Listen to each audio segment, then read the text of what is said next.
Good morning, this is Marshall Davis. Today I'm going to talk about spiritual sight.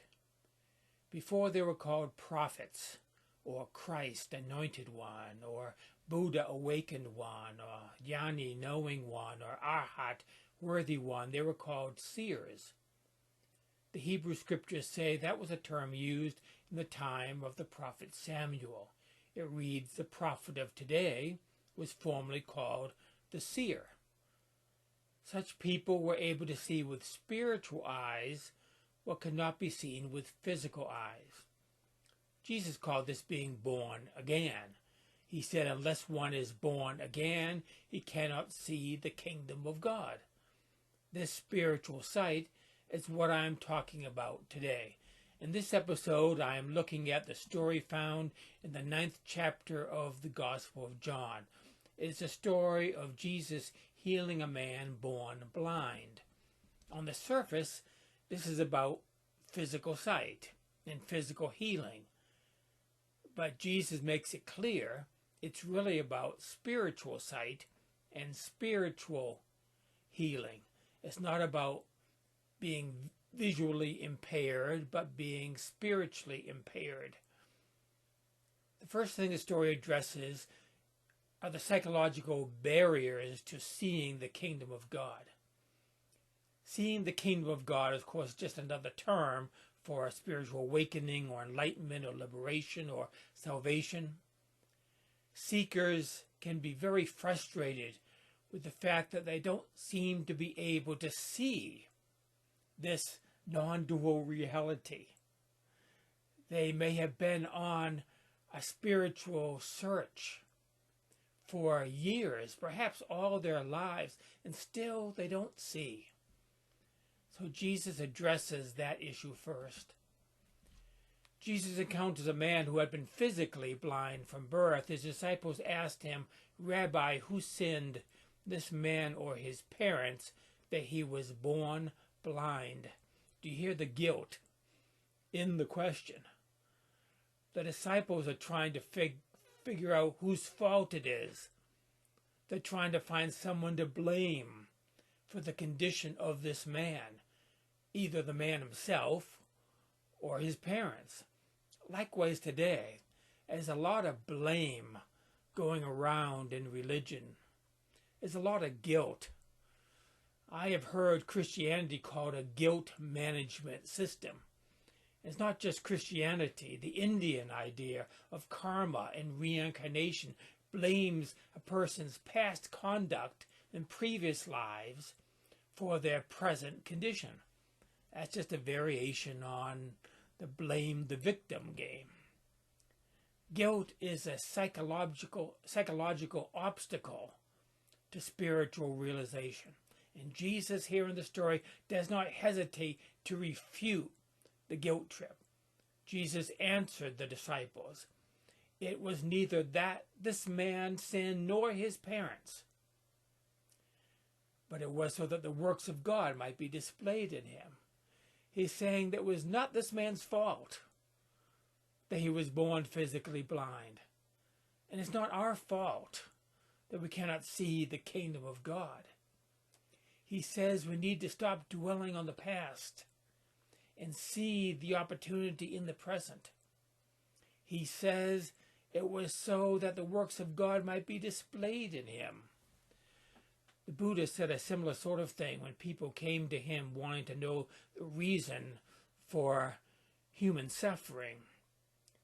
He said it was like a man being struck with an arrow, wanting to know all about the arrow.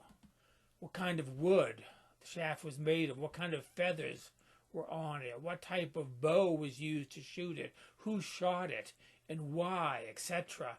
Buddha said, forget all that. You'll be dead before you have all the answers. Just take the arrow out. That was the Buddha's way of cutting through the theoretical and getting to the practical. Jesus says that the solution to the man's blindness is I am. Jesus gives one of his I am statements here in response. He says, while I am in the world, I am the light of the world. And Jesus had just said in the previous chapter, I am the light of the world. Whoever follows me will never walk in darkness, but have the light of life. The I am statements, as I've said before, are about Jesus' eternal nature and identity and our eternal nature and identity. Here Jesus is saying that he is the light of the world. In the Sermon on the Mount, he said, you are the light of the world. Let your light shine. Christ's true nature and our true nature is the cure for spiritual blindness. The next issue that Jesus deals with is spiritual practices. That's another obstacle to spiritual sight.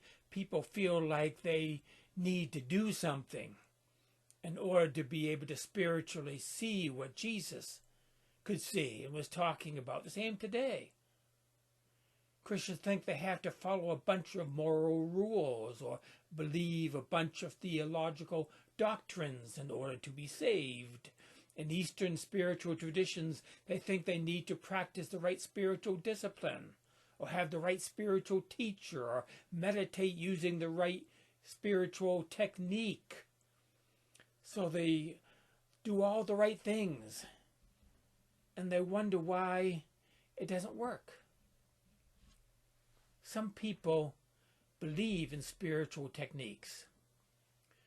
Apparently, the man in the story did, so that's what Jesus gives him.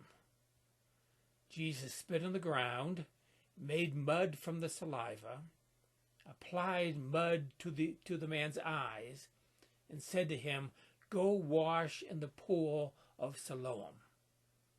And the man did as he was told. He left and washed and came back seeing. Jesus didn't need to do those things, and neither did the man. Jesus had done and would do many other healings without any such theatrics. It's not about magic mud or sacred spit or holy water. It's about the light of the world. When it comes to spiritual awakening, it's not about techniques. When it comes to salvation, it's not about beliefs. It's all about identity. That is why this story moves quickly from the healing to focus on the identity of Jesus. The rest of the chapter is all about the religious leaders questioning the man about who healed him and who exactly Jesus is. The answer is already given before the miracle happened. I am the light of the world. The man ends up becoming a follower of Jesus. And we are told that the religious leaders decided to excommunicate from the synagogue anyone who followed Jesus. This is the way that traditional religious leaders think. They are threatened by anything that does not fit into their religious system. In the story, Jesus has a discussion about this with the religious leaders, with the Pharisees in particular. Jesus said, for judgment I came into this world, so that those who do not see may see, and those who see may become blind. The Pharisees said to him, we are blind then? And Jesus said to them, if you were blind, you would have no sin. But now that you maintain we see, your sin remains. This is an indictment of traditional religious thinking. What we might call today the institutional church or organized religion, which is represented by the Pharisees in this story. These are the people who are convinced that they're right, that they have it all figured out, that they know the truth, and everyone else are heretics and are mistaken and are deceived and are lost. That kind of closed-mindedness is dangerous. It's the greatest obstacle to spiritual sight. Such spiritual pride and arrogance keep people from seeing the kingdom of God. I see this present in my own tradition of Christianity, especially the more rigid forms of it, like fundamentalism and evangelicalism and other conservative forms of Christianity. Although I have to say that liberals and progressives can be very close-minded also in their own way. Like the Pharisees, they say, "We see," yet according to Jesus, they are blind. As the Tao Te Ching says, those who speak do not know, those who know do not speak. So where does that leave the spiritual seeker of today? It leaves us with grace. First of all, put down the guilt. Guilt and shame are spiritual poison. Run away quickly from any religious leader or church or spiritual community that piles on the guilt and then says they can sell you a cure for the guilt. They're just snake oil salesmen. It's not your fault. So don't beat yourself up any longer. When it comes to spiritual practices, there's nothing that you can do or not do. So relax. Simply rest in the grace of God. It's not about doing the right things in the right way. It's not about belonging to the right group or holding to the right beliefs. Those are spiritual dead ends. It's about identity, spiritual identity, Christ's identity and our identity. That's what the story teaches. When we see what we are, we see who Christ is and God is. That is spiritual awakening. That is self-realization. We see that Jesus is the light of the world, and we are the light of the world.